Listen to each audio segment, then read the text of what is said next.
So thanks. What I'll do today is I think the first thing is this just came out here the other day on the 22nd on Tuesday. It's it, it's been around, but is the U.S. ag economy in on the brink of a recession or in a recession? They did a survey of about 70 ag economists, not me. You can see a lot of people are nervous. Half of them think we're in a recession, and about 75% we're on brink of if we're not in a recession. You can see some of the comments I grabbed from the post, but the cost price squeeze facing the crop sector is severe, especially for those who rent a lot of land or are heavily in debt. Whose area of the ag economy that will struggle heavily or fully into row crops, larger commercial operations in that 1 to 2,000 acre size, or have a lot of cash rented acres. Highly leveraged producers are really feeling the pain. The one good sign is livestock sector, especially cattle and dairy, is performing well, which is where our major livestock here in the state are. So they make that's been the side, but this is a crop side, but that's our one little help here in the state. The last one I thought was interesting because we're talking about farm inputs here. Will farmers cut back on fall fertilizer? About 70% of these ag economists thought yes. Wisconsin's not a big fall fertilizer applier, but we do apply fall manure. So what I kind of start looking forward is to the 2025. I know most people are busy with the 2024 crop harvest ahead of schedule. I want to start thinking about what's coming for 2025. So the first thing we want to talk about is this is on the cost side. I'm not going to talk about prices of commodity prices. But you can see here, this is what we call the U.S.'s producer price index. It's a measure of the cost of production for the whole production side of the U.S. economy. And this is just an index, so it's like the consumer price index. That's for what the food costs in the store, as well as things like energy and housing and that kind of stuff. This is the production side, and you can see it's been very flat for the last year and a half, 2 years. It shot up during COVID there back in 2021, 2022. We pumped all that money in the economy, but the cost side has really slowed down on the production side. We seem to have gotten that side of the economy, the inflation, under control. Looking specifically at agriculture, we've seen declining and flat prices for fertilizer and energy. On the right is just something that came out for the week, the 10th of October 10th, or 11th, I should say. But you can see the purple is the 2022. This is just one fertilizer price, anhydrous, but they're all kind of follow each other. Anhydrous very high. We remember those times. The green is 2023 when they started coming down, and then that red is this year, and you can see it's been kind of trending downward. We're below that dotted line, the 5-year average. On the left is energy price index for the whole world. But what you see there is for well over a year and a half almost, it's been fairly flat again. Energy prices have kind of been settled down. We had these COVID problems, same with fertilizer, the same with overall cost side, same with energy.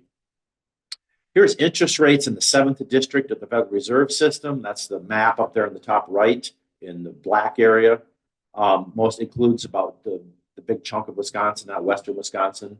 But you can see the ag lending rates for operating loans are about 8.5%, real estate loans about 7.5%, and those have been pretty stable. This is as of July is when they put this out. They haven't put out the third quarter yet, but for the last while it's been very flat. Just came out today, the Chicago Fed. They're talking about probably expecting some more looser credit, lower interest rates coming in the future. So we've seen some trends and stuff. So we got this price cost squeeze coming. And what I want to look at is think about these 2025 crop budgets. The University of Illinois has a group of several economists that work on this at their Department of Ag and Applied Econ. And what they do is they put out crop budgets in September each year for the coming year, even before people have really started harvesting. And then they update them again in January, then they finalize them in June and July. So what I'd like to do is look at the 2025 cost of production for corn and soybeans in northern Illinois. They do a southern and a central and stuff. Well, they're going to do the northern one, close to us, here in Wisconsin, and then compare them to the 2024 costs. What do they project for the 2025 crop year coming up, and how does that change relative to 2024?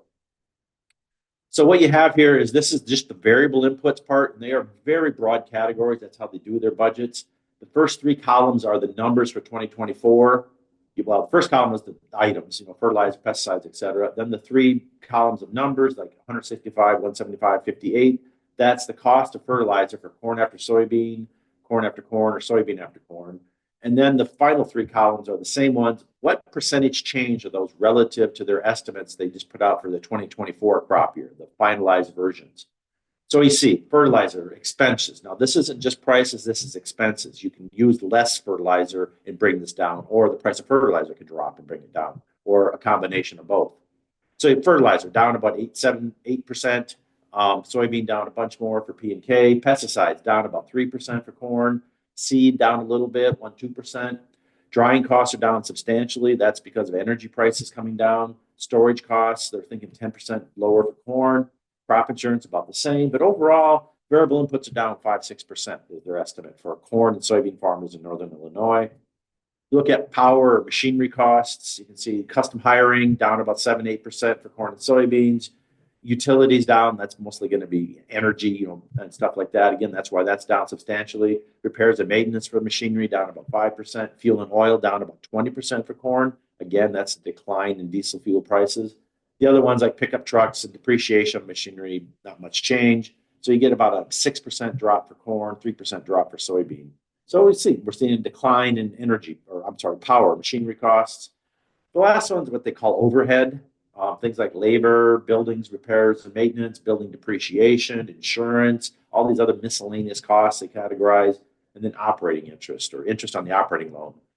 What you see there is the big drop is for building depreciation. For some reason, they think that's coming down. And then also interest rates are coming down, 10% drop from last year to what they're projecting for the 2025 crop year.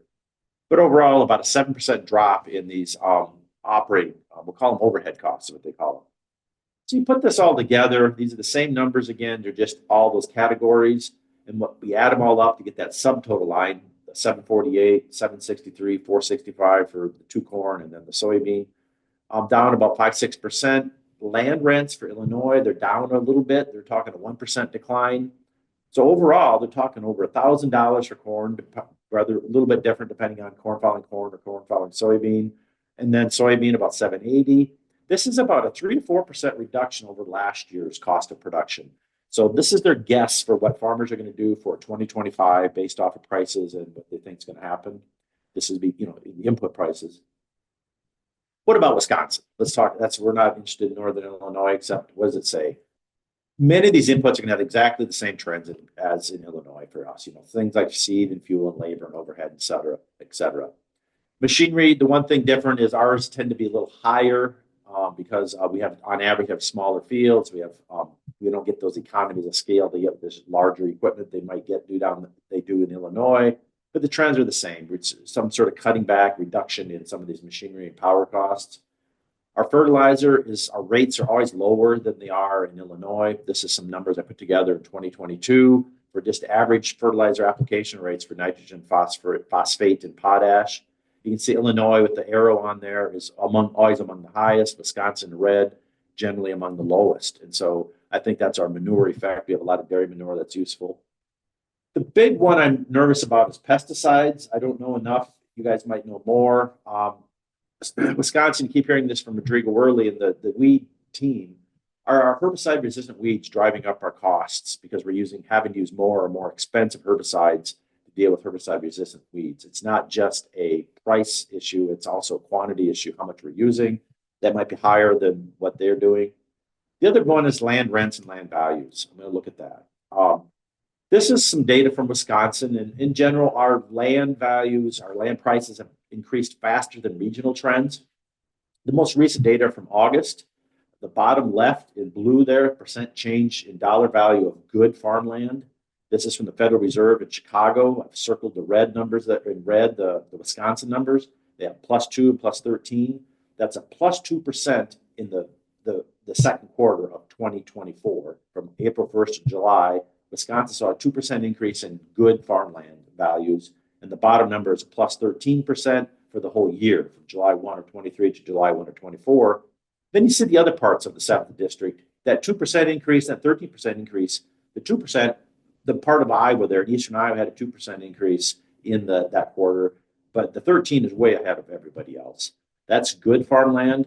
Up here in August of 2024 here is the top right is in colors, reddish colors. That's the USDA estimates of land value changes. Wisconsin at 2.7%. This is all cropland, not just good. Like the Federal Reserve numbers is just good farmland, but you see a 2.7% increase. We're actually lower for all farmland than all of our neighbors, really, if you look at that. So overall, I think our land values, we're running ahead of schedule of other people, but I think that's kind of ending. We're back on trend. These are the cash rent numbers that just came out from USDA back in August. The state average is $158 per acre for cropland. That's 4.6% increase from 2023 to 2024. Notice the major counties are missing, Brown, Dodge, and Walworth circled there. I'm expecting a slowdown of rents between these tight margins we'll hear about and the land value slowing down. I think we're not going to see a big jump. Like these are the numbers here from 23 to 24. I don't anticipate large jumps for 25 unless there's some local conditions driving it because there's some sort of an issue with the land in that area for some reason. So put this all together. These are break-even prices, different sources, UW of Extension. Some of the people put together budgets last year. The Iowa State University of Northern Illinois is our first estimate here for 2025. There's the 2024 numbers. These numbers are about 7% lower for the corn and about 5% lower for soybeans. 490 for corn or 462 of corn after soybean, 1130 for beans. You apply that 7 and 5% decline to Wisconsin, you're going to get something like a 463 or a 1080. The key about this is the costs have gone down about 5-6%, but the yields go up each year a little bit. And so that's what makes these percentage changes a little larger. But we're talking, if these percentage changes are about right, we're talking like 460 for corn, 1080 for soybeans as a break-even cost of production, sort of an average for the whole, but there's a huge amount of variation around that. We'll just have to wait and see how things evolve. So that's what I have for a presentation today. We'll take questions and comments. I will follow up on if there's any verbally, otherwise I'll follow up by email or call people if they need. Great. Thank you, Dr. Mitchell, for joining us today.